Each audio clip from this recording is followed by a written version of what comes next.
dignitaries on the dais, various delegates from different parts of the world. My special greetings from India to all of you. Friends, it's indeed a privilege to present India and its progress and future plans for an accelerated and sustained improvements for newborn survival. I shall try to be quite brief and candid, but I was joking with Nahid. I was saying that you can't restrict India in 10 slides and 15 minutes presentation. She has been kind to allow me to give me more time, say 10 minutes more, but still I'll try to be well within my time. I'm joined by my distinguished colleagues, and I would say they're eminent professionals. Mr. Sanjay Kumar, he's heading the National Rural Health Mission in the state of Bihar. It's one of the progressive states, I would say right now. Mr. Siddiqui from Jharkhand state, and representatives from different development partners from India. I would start by echoing Geeta Rao and Elizabeth. During their introductory remarks, they said that, and they highlighted various issues related to inequities. Elizabeth was very particular about the quality of care. She said that we need to go beyond the numbers. It just can't be simple numbers, but the quality has to be there. And she also highlighted that it just can't be a business as usual. So I would like to assure the audience here that in India, it is not a business as usual.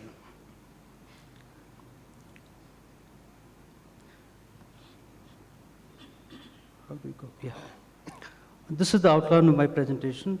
I would slightly deal about the trends and rates of decline of mortality in India, the magnitude what we have in the country right now, the diversity and inequities, the milestones for agenda setting, various strategic approaches which India has adopted in the current year, and certain recent and important policy decisions. When we look at the trends of mortality in India, then when we talk about the under 5 mortality, then certainly India has made a very steady and I would say not very impressive, but certainly we have declined, from 59 in 2010 to 55 in 2011. When you talk about infant mortality rates, then from 47 to 44. I mean, this trend is available, you can always have a look at this. But when we talk about the neonatal mortality rates, and especially the early neonatal mortality rates, then it's a flat, there's no curve, there's no dent which we have been able to make. So I would like to say that in early infant mortality rates, we were at 26 in 2004, and we are at 24 in 2011. So this is something which I thought I must highlight about this. But if you look at the current rate of decline, the percentage decline, the percentage decline of under 5 mortality has been about 6.8 over the last year. Of IMR, it has been about 6.4%. But one thing which I would like to share with you about the neonatal mortality rate. We were almost stagnant in the year 2004, 2005, 2006. We marginally improved in the year 2007, 2008. The decline was 2.7%, then 2.9%, then 2.9%. But in the current year, our decline has been quite impressive, I would say. We have just doubled our decline over the previous year, and from 2009%, from 2.9%, it has come to now 6.1%. And I think we would like to attribute this impressive progress to our National Rural Health Mission, which was conceived in way back in 2005, and which has been able to drive this whole country forward. India, you all know, is a big country with 1.2 billion population, 26 million birth cohort we have in the country. We have 35 states and UTs in the country, 640 districts. Our districts also very large. At times, they are about 4 million or so. We have 6,000 development blocks, more than 6 lakhs, 0.6 million villages. There's a huge infrastructure available in the form of sub-centers, primary health centers, CHCs, PHCs, district hospitals, and medical colleges. There's a huge workforce available with us. And if you talk about the frontline workers, then we have this number is as high, I would say it's about 1 million in terms of ASHA workers and the Anganwadi workers and ANMs. As I said, that inequity is, I think, is one of the crucial things which we have in the country, which has been, I would say, which is stopping our progress in one way. We have inequities in the form of urban and rural disparities. We have socio-cultural, socio-economic. Then we have religious, different type of caste, communities, tribes, gender. But these are all issues, which countries right now facing. And these inequities, I would say, has also hampered our progress, and therefore our health indicators have not been able to make that kind of progress which we were really expecting. Look at the urban and rural disparity in NMR. In 2011, the urban NMR is 17, whereas the rural one is 34. This is almost double. Similarly, we have different kind of variations. We have interstate variation, like I told you that we have 35 states and UTs in the country. And if you look at the variations, then interstate disparities, like we have states like Kerala, Tamil Nadu, Maharashtra, and Delhi, where the neonatal mortality rates are quite low, I would say. They can be compared with any of the developed nations. But at the same time, we have states like Rajasthan. They are huge states, I would say, in terms of size and numbers. Rajasthan, Uttar Pradesh, Odisha, the neonatal mortality is as high as 37, 40, 41, 42. We don't really stop here itself. Within the states also, we have these huge disparities. We say that these are inter-district variations or intra-state variations. Just to give a small example, you'll see that, let us go to the state of Assam, as a northeastern state in the country, and look at the disparity, the kind of variation which we have. There's one district called as Kamrup district, and another district is Dhubri district. Within these two districts, the disparity is as high as 20 points.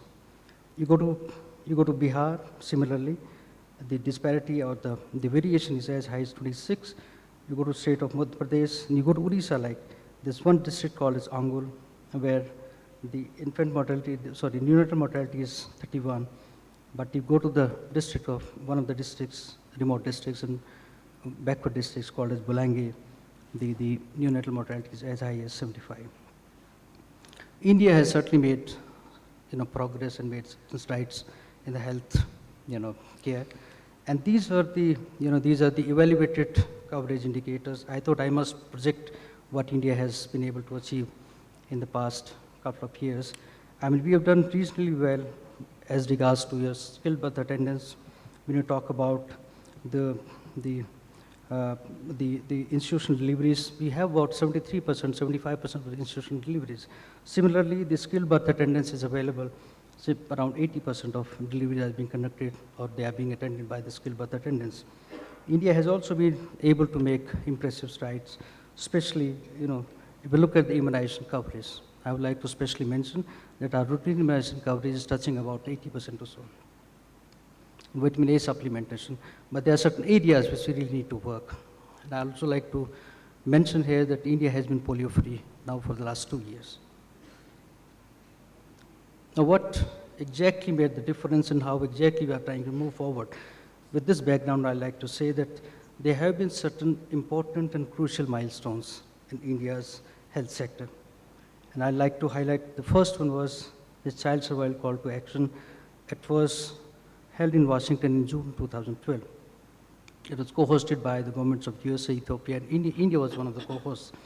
And our Honorable Minister Ghulam Nabi Azad Sahab, he had promised the world that he would certainly make a dent in the mortalities, child mortality.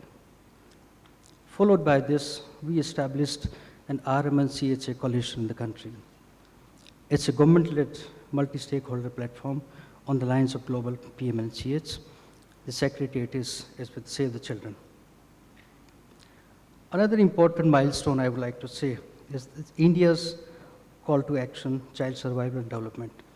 We are trying to move ahead, maybe it's not only child survival, we are trying to focus on development also, because it's not only the question of survival, the development has to be there. And this was held in February this year itself, in 2013, in Mahabalipuram. Many of you must have, witnessed this. I think I would say that it's a historical event which happened this year itself. And the partners, they really made a commitment. The partners and the constituency and various stakeholders. And after that, we started having concept of differential planning and implementation in high priority districts. Developmental partners have been harmonized. I have a couple of slides later to discuss all that. And then very specific strategic approaches have been defined in the country. And various state-specific annual targets have been set. Sorry. Yeah. The first strategic approach, I think everybody is talking about RMNCH. I would say we thought that it has to be plus A, because we wanted to have adolescents in the center stage. They are the future parents. So that's why it entails your interlinkages between different interventions at various stages of life. This is one idea behind this. Then linking child survival to the other interventions such as reproductive health, family planning, and maternal health. Then I told there was a sharper focus on adolescents being the future parents. Then we recognized the nurses as the pivots for the service delivery. Basically, these are the ANMs and the midwives. And expanding focus on child development and quality of life. Now, these are the key program drivers, I would like to say. We have been talking about essential package for the RMNCHA strategy. So one can always say that these are the essential packages for the RMNCHA strategy which we have in the country. We have identified the key program drivers, I would say. And it's like a puzzle, I would say. And every piece of the puzzle has to be in place. And every piece has to be, taken into account. So that's why the focus has to be evenly distributed. You can't just leave one piece and then we can't really solve the problem. So like we have, intervalized, we talk about the family planning. So various key interventions have been identified in family planning, in maternal health, in child health, adolescent health. The second strategic approach is ensuring availability of newborn care at all the levels. As I told you that we have about 73% of institutional deliveries in the country. We've been able to increase our institutional deliveries from 43% to now 73 to 75% in the current year. And it is happening through, we have been able to do so through delivery points. We call it the delivery points. We have about 16,000 delivery points in the country. And at each delivery point, we have newborn care corners. They are called as NBCCs. And they are equipped for resuscitation and with the trained manpower. And we are able to provide essential newborn care and resuscitation over there.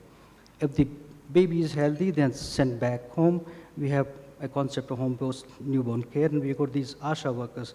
These are accredited social health activists in the country. It's a huge number. It's touching about 1 million in the country. And they are making 6 visits, starting from the third day, 7th day, then 14, 21, 28, 42. And then we are also planning to extend the number of these visits. So first, another visit, the 7th visit is going to be at 6 months, then 9 months, and then 1 year. 6 months, because we know that at 6 months, generally the malnutrition starts setting in. And we want to ensure that the baby has been fed exclusively on exclusive breastfeeding. Secondly, at 9 months, because measles is going to be very important. So these kind of 3 more, and we are going to call this as a kind of home-based newborn care plus. Then if the newborn is sick, then they are referred to the sick newborn care units. They have been established at each district hospital, and we are able to provide the state-of-the-art, I would say, the clinical care services at these centers. Another rung of these, I'm talking about the newborn care. The first rung I told you is at the sub-center or the delivery point, which is called as NBCC or newborn care. The second rung is the newborn care stabilization units. These are called as NBSUs. They are at the FRUs and the CHC. And the third rung is basically your district hospitals, which we have these SNCUs established. And it's basically a free treatment is a free entitlement for every mother who's coming to a who's coming to a center for the delivery, and there's a free entitlement for the neonates rather up to 1 year of age, where the drugs are free. There's a free diet, drugs, diagnosing, everything. The transportation is also free for these children. So this is one strategy we are trying to see, and we are trying to ensure that how best we can take it forward. I think third and important element or strategic approach is our health system strengthening. We are trying to scale up our health system strengthening. Like, just to quote an example, this year, Government of India has sanctioned 415 maternal and child health special wings, and we are going to add nearly 25,000 beds. And I mean, I need not to really, highlight the kind of, funding which is getting into it. I told you, we have about 17,000 delivery points. Then we have got these SNCUs and BSUs and newborn care centers. There's assured referral transport, and this is called as National Ambulance Service in the country. We have about 18,000 ambulances which are going from one place to another, transporting the pregnant mothers or the sick babies. Then augmentation of HR is also one of the very important, crucial factors which India has really able to factor in. And thanks to NRHM, one of the mission mode programs in the country we have. Then another important event which happened, that was way back in 2005, was how to increase the demand for the institutional deliveries.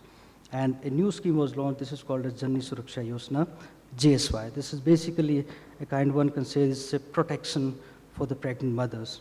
And this is a conditional cash transfer which is given to the pregnant mothers who are coming, and obviously are going to be the poor and the BPL family people, and who are coming to the institutions for the delivery. An important event which happened in 2011 was your JSSK, very, very important, ambitious program. Basically, this is a free entitlement scheme for the pregnant mothers who come to the institution, public health institutions for the delivery, and the infants up to 1 year of age. This is one thing I thought I must project, how we have been able to increase our financial investment in this program. And especially like starting in 2005-06, it was $824 million. And we have been able to increase it by 3 times in the current year. And in the past 7 years, if we put them together, then the spending which has been done in the health system strengthening in the country through NRHM is to the tune of about $13 billion. Another important milestone, I would say, the policy decision which has been taken by the ministry, is that the ambitious targets have been set for the state governments. We have state MDs with us, and the MOU is being signed. There's a memorandum of understanding that the state governments have to increase their funding, their share of funding, because it's like 75% funding comes from the central government, 25% funding is coming from the state governments. And the first thing is that they are being given targets. And targets in the sense, targets in the mortality reduction, how the number, and this is going to be in the percentage decline. This is not in exact numbers, but percentage decline. And we are also planning to have, which is very important, is that how best we can decrease the number of deaths. So those targets are also being, identified, and they are given to the state governments. Then we have identified for the first time in the country, I would say, 184 high priority districts out of these 684 districts for the differential planning implementation, focus on underserved and the backward. We think that this is a low-hanging fruit and we can always pluck this. So we are trying to go for a differential planning in the country right now. Then integrated action plan we have in the country. I mean, this is basically how to address the social determinants of health. We are talking about education, the transport facilities, the potable water and all. An important event which happened recently is we are trying to harmonize the partners. And we have taken all the partners together, and we are trying to put them in the planning process, in the hand-holding process. We have a web-based mother and child tracking system. 70 million mothers and children, they have been captured under this scheme, and basically we are trying to ensure their antenatal care and routine immunization coverage. Then we have a web-based HMI system in the country. We are also planning to introduce the survey-based scorecards and HMIs-based dashboard indicators. Then this is basically how to increase the accountability for the state governments. Then online monitoring for software of new SNCOs. A recent, I'll take another 2 minutes or so at the most. There are certain recent policy decisions we've been taken. We are planning to have screening for all the children from 18 years of age for birth defects, deficiency, diseases, and disabilities. This screening would be conducted by dedicated mobile teams, and they'll be referred. We are also planning to have early intervention centers established at the district hospital, and a free treatment and cure, including the surgical interventions, is going to be ensured for them. Because birth defects, they contribute about 4% of. Then we have JSSK, I told you, there's free entitlement. Then there's the Iron Plus initiative, and we are going to cover, this is a weekly iron folic acid supplementation program covering $130 million adolescents. It is a supervised ingestion of IFA in the country. Then financial incentives for the spacing and PPI-UCD. And the last, I would like to say that recently, the technical group, this technical expert group has given us a go-ahead for administration of pre-referral injectable of antibiotics, that is gentamicin, for the neonatal sepsis and pneumonia management by the ANMs. This is a glimpse of what we are doing. I would leave you with this slide and like to say and reiterate again that India, it's not a business as usual. We are trying to move faster. And I leave with this slide. We say that the nation is united for every child's survival and every child to thrive. Thank you so much.